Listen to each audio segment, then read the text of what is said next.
Okay. Get my notes together, and I should start by introducing myself again. I'm Corsini. I'm the Senior Collections Engagement Manager here at the Jewish Museum London, and I'm going to start with thanks. Thanks to Charlotte and Leeds Legacy Project for running this today, and we're very pleased and honoured to be hosting it for you, everybody in the room and everybody at home. So what I'm intending to do in the next 20-30 minutes or so is just highlight and display some of the artefacts we have in our collection that relate to both Lily Montagu and aspects of her life, including the liberal Judaism, liberal Judaism that she set up and was an incredibly important part of. And before I do that, I'm conscious that some people may not have been to the Jewish Museum before, so just to put the museum in context for you, the original Jewish Museum opened in 1932, and it was really focused on more of the Judaica and the religious side of Judaism in its own right. In 1983, a second museum opened, the Museum of Jewish Life, and contrasted to the Jewish Museum, that focused more on social history and on working history. So in some respects, it's fair to say that you had sort of a religious element on one side and then a more cultural Judaism on the other side. So in 1995, when the two organisations amalgamated, it was in some respects a perfect union, where you've got all those aspects of Judaism all coming together. And the museums were on two sites, and they relocated to this site in March 2010. But I'm not going to mention the problems that we faced when we were going to enjoy our 10th anniversary, and then the world changed, and that all went to pot. So that aside, the reason I'm giving you a bit of background to the Jewish Museum and this collaboration is because in some respects I feel like there's a nice comparison with liberal Judaism and what the museum tries to do, where it blends the religious side of the religion of Judaism along with that cultural element. And indeed, when my colleagues lead their school sessions, they always start their presentations with a spectrum, a line of all the different types of Judaism you can get, from Orthodox to the cultural side, including Reform and Liberal. And it's always surprising how many students aren't aware of the liberal side of Judaism. There's this sort of preconception of what a typical Jewish person is, and it tends to be more on the Orthodox side. So it's a real pleasure that we can not only talk about liberal Judaism, but that we can also celebrate the fact that one of its founders was a woman, which again comes as quite a surprise to most students when they hear about this. And really, both liberal Judaism and the Jewish Museum here, it's focused on individuals, celebrating diversity, and allowing people to respect traditions, beliefs, and the methods to which they want to practice and express their spirituality. And really, that's what this is all about.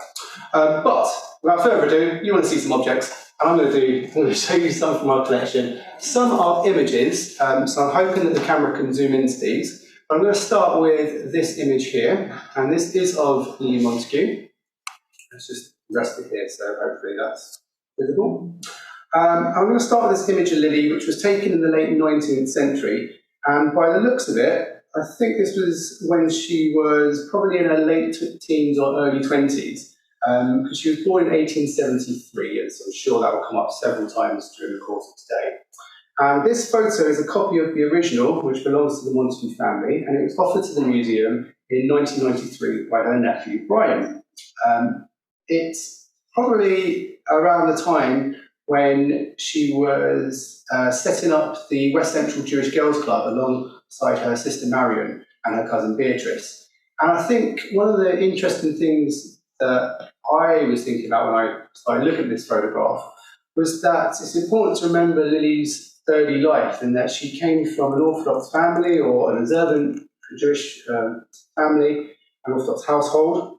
And I'm just going to read out one quote, which again may come up during the course of today, but she's quoted as saying her mother remained faithful all her life to the Orthodox observances.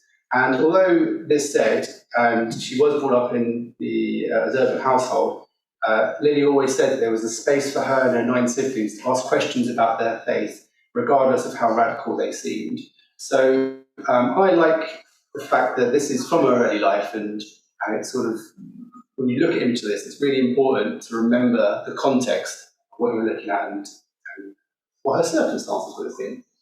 I'll move on to the next picture, which dates from 1915. Into this one. So this is a picture of Lily, Marion, and Miss Lewis. And by the age of 15, Lily had discovered that the Orthodox faith didn't really agree with her personal interpretation of Jewish teaching. At 17, she and her sister began to run evening classes for working girls and began Sabbath services for children. She was 19 years old when she founded, alongside her cousin Beatrice, the West Central Club, an educational club for working girls. And the club encouraged its members to participate in the running, and it gave girls an opportunity to broaden their horizons and develop an awareness of the social and political problems surrounding them. So the next photograph is dated to 1921, and this is of the girls of the West Central Girls Club. Oh, sorry, I'm right. There you go. I got thrown by the loss of connection. I'm showing this one instead. This is the photograph from 1921, and it's the West Central Girls Club, and the girls are in fancy dress during their summer holiday in Littlehampton in Sussex. And the club founders and the leaders, Miss Lily, Miss Marion, they're standing in the back row. We'll do it this way, but over here. The summer holidays in the country were a very common feature for the London youth clubs, especially as they offered the young people a rare opportunity to escape from the city and then enjoy the relaxation and the country air. The next photo from our collection has a very specific date. Let me just get that in shot. This dates the 16th of May 1953, and it's the West Central Jewish Club celebrating their 60th anniversary. And when they did this, they put on a production of the play, which was entitled If I Strive Not, and this took place at the Scala Theatre, and it was based on the lives of Lily Montagu and her sister, and the history of the club. The play was written by Siegel, and it was produced by his wife Rose, who were the donors of this photograph. And who you can see here are the cast and club members, and it includes the two Montagu sisters. So it's pretty difficult to do. You can identify, everybody knows Lily when they're married, so you can identify them in the photograph here. And if you can't, the next photograph you definitely will, because it's just the two of them, and here they are. So this photograph was taken around 1960, and it's a photograph of the sisters shortly before Lily's death in 1963. It shows her behind the desk at the West Central Club with her sister, and they had founded the club almost 70 years earlier from when this photograph was taken.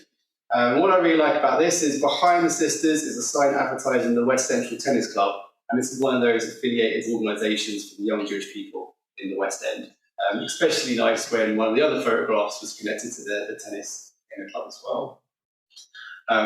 Okay, so as well as images, we have some of the publications that Lily Montagu wrote.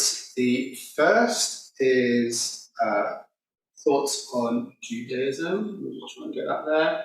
I know this is a pretty dull thing to see on the screen, but here we have the publication. In 1901 and 1902, Montagu and her partners laid down the groundwork for the establishment of the Jewish Religious Union in London. In February 1902, she arranged the first meeting of the Jewish Religious Union for the advancement of liberal Judaism at her sister Henrietta Franklin's house, and the union set up their first synagogue in liberal Judaism in the UK and helped found the World Union for Progressive Judaism. Shortly after that, Montagu published this book, Thoughts on Judaism. I'm just going to read a few extracts from the book, which I think really emphasised the whole liberal movement. There is a large body of Jews who require the construction, at any rate in outline, of a definitive theory of their faith. They are anxious to realise and to transmit Judaism as a living faith, but have no time or inclination to work out the principles and deductions of such a faith for themselves.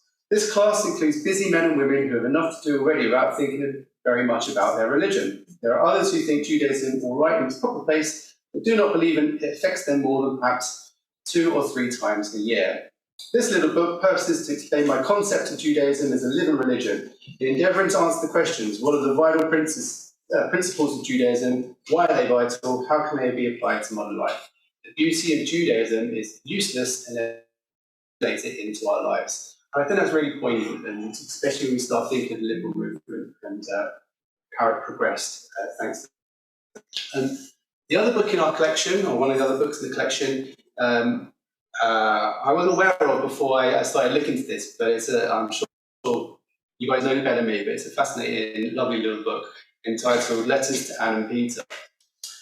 Lily published this book in 1944, and here she used Bible stories to draw the moral lessons for children, but also a way to make the Bible an accessible way for children of different faiths to empathize with each other. As Montagu explains, the Old Testament gives the history of the ancient people and describes the development of religion by which they have lived through all their generations, even to this day. Perhaps it may be well for Christian children, even while they have strengthened their own faith, to have some understanding of the Jewish children in their midst. Another quote from this is, "The Bible is a mine full of lovely things, but we have to dig before we can find some of the best. One day you may read about these judges, but I don't think the stories belong to the Bible talks." And that's the story of Samson. It's not a religious tale because it tells of cruelty and wickedness and not faithfulness. But wouldn't it be a dreadful world if we haven't learned something in the hundreds and hundreds of years which have passed? We should be ashamed of ourselves. And I think this is especially poignant because this was written during World War II. And I personally think that it must have had some influences from the circumstances that were going on obviously at that time. So 2 books in the collection, and focusing now on the West Central Club, we also have several programs from the annual dances, and I'll just hold those up here. One of these is dated from 1952, the other from 1953. And these are souvenir programs for the annual dance, which include messages from Lily Montagu, who was the president of the club, inside with thanks, as well as some greetings. But to be honest, most of these programs are filled with advertisements. That seems to be the number one requirement for, I guess, for the funding for these. The souvenir programs, the fundraising dances were fundraising events as well as social events, hence those adverts. And the front covers tend to have the Montagu sisters on both here.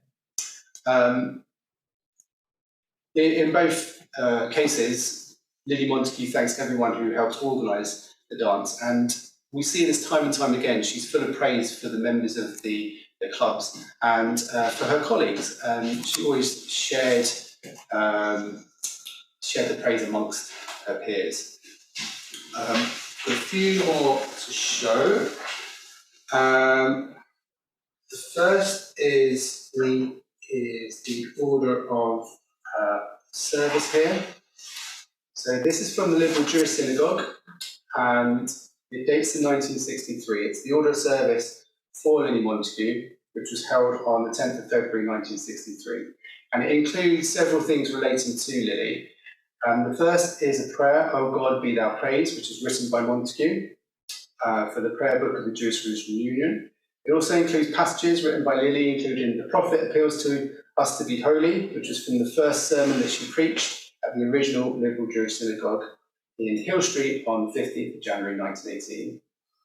Just a quote from that: "Belief in our kinship with God explains some of the aspects of human life which arose our greatest veneration. Indeed, it accounts for the unconquerable optimism which should belong to every normal believer. No evil should be tolerated as characteristic of human nature.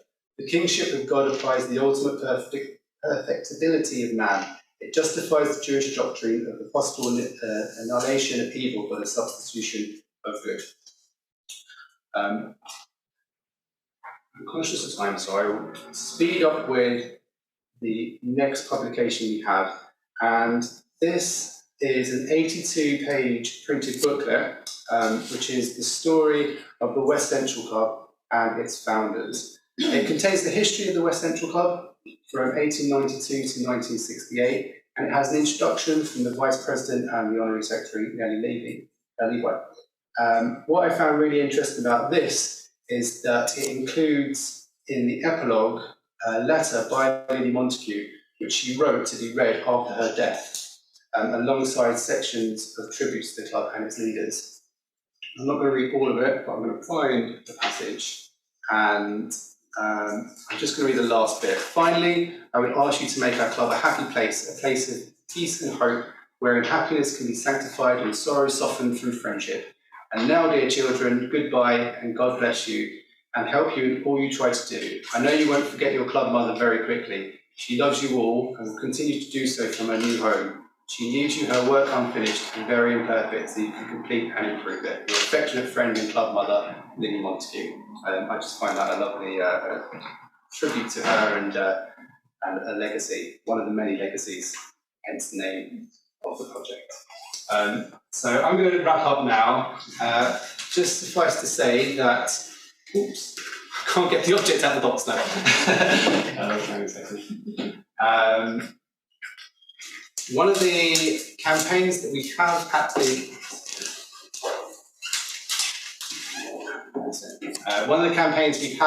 at the Jewish Museum at the moment is Inclusive Judaism, where we focus on representing Judaism in almost many forms, breaking through those preconceptions and traditional stereotypes and making it much more accessible. Part of that is looking for new contemporary collections, and we're very keen to acquire artifacts and objects and histories, images from the liberal Judaism movement. We do have a few of these on display in the museum.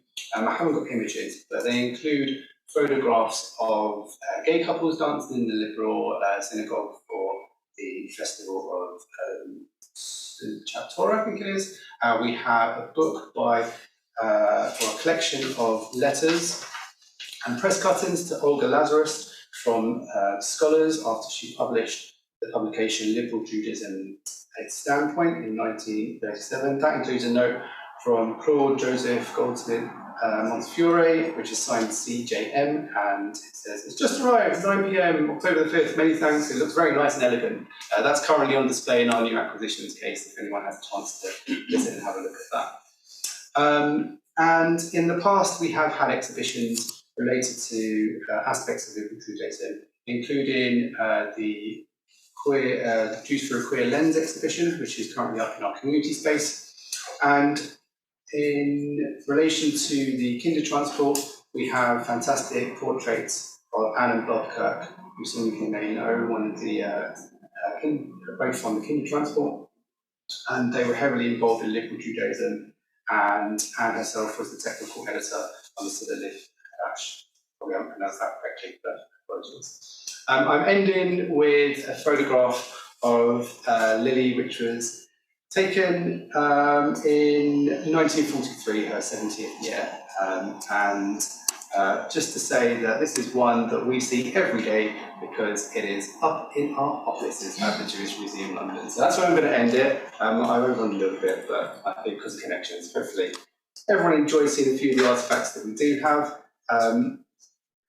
Thank you very much, and I hope you enjoy the rest of the talks of the day.